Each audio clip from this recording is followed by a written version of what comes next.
Қазақ технология және бизнес университеті, экономикалық факультет, менеджмент және туризм кафедрасы, туристік бизнесті лицензиялау пәні. 8-ші тақырып туризмдегі негізгі стандарттар. Жоспарда қаралатын сұрақтар. Стандарттау жалпы мәлімет. Нормативтік құқықтық құжаттар. Нормативтік құжаттар. Стандарттаудың негізгі түрлері. Бақылау сұрақтары, қолданылған әдебиеттер тізімі. Стандарттау жалпы мәлімет. Стандарттау үлгі қалыптау ағылшын тілінен алынған есептеуіш техниканың ақпараттық және программалық құралдарының ерекшелігі бойынша өндіру мен пайдалану тұрғысында қабылданған келісім, стандарттары, нормалар мен ережелерді және тағы басқаларды тағайындау және қолдану, қазіргі уақытта қолданылатын немесе потенциалды мақсаттарға байланысты жаппай және дүркін қолдануға арналған ережелерді іске асыру арқылы белгілі бір салада тәртіпке салудың оптималды дәрежесіне жету үшін бағытталған іс-әрекет.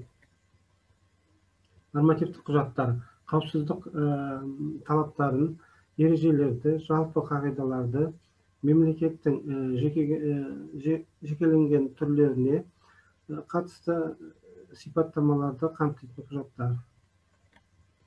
Стандарт нормативтік құжат.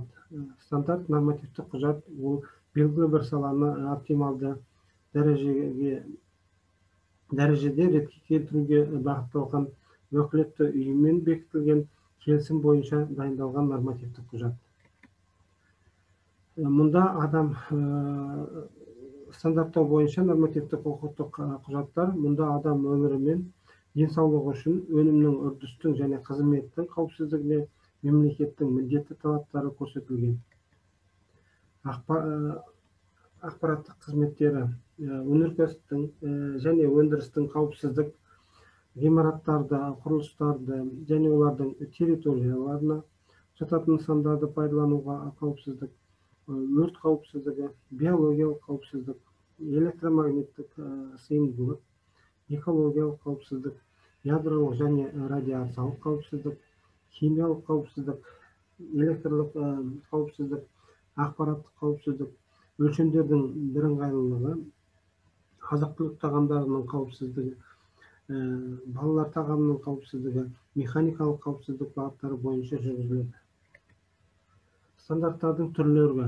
Негізгі стандарт терминологиялық бақылау әдістеріне, өнімге, үрдіске, қызметке, әдістемелік жағдайларға, суреттейтін жағдайларға арналып бөліне береді.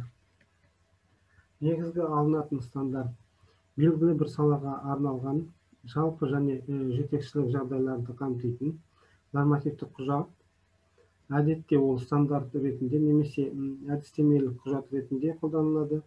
Бұл стандарт негізінде басқа да стандарттар дайындалуы мүмкін. Негізге алатын стандарт ретінде Қазақстан Республикасының мемлекеттік стандарттау жүйесінің Қазақстан Республикасы істі 1.0.2006 негізгі ережелер стандартын келтіруге болады. Терминологиялық стандарт. Терминдердің анықтамасы мен оларды қолдану мысалдарын қамтитын нормативтік құжат.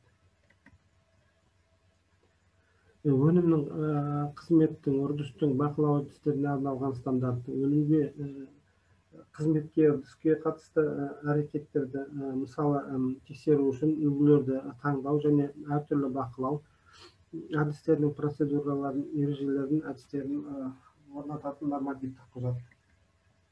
Өнімге арналған стандарт. Өнімнің тағайындалуына сәйкестігін қамтамасыз ететін, өнім талаптарын қамтитын нормативтік құжат. Бұл стандарт толық немесе толық емес болуы мүмкін. Өнімге арналған толық стандарт сынауды жүргізудің реттелген сынау үшін үлгілерді таңдау ережелерін және тағы да сондай мәліметтерді бекітеді. Өнімге арналған толық емес стандарт өнім талаптарының бөлігін қамтиды. Қазақстан Республикасының техникалық реттеу туралы заңымен бекітілген нормативтік құжаттар. Ол бірінші Қазақстан Республикасының Қазақстан Республикасының мемлекеттік стандарты. Екінші техникалық экономикалық ақпараттардың мемлекеттік текстері ТАМЖ. Үшінші тмд елдерінің мемлекетаралық стандарттары. ГОСТ бұл негізінен әлі күнге дейін қолданылып келе жатқан бұрынғы КСРО стандарттары. Олар Қазақстан Республикасының заңына және техника мен ғылымның дамуына қайшы келмесе қолданылады. Бақылау сұрақтары. Стандарттаудың даму тарихы, стандарттау және сәйкестікті бағалау саласындағы Қазақстанның ұлттық органы, параметрлік стандарттау, кешенді стандарттау. Қолданылған әдебиеттер тізімі. Назарларыңызға рахмет.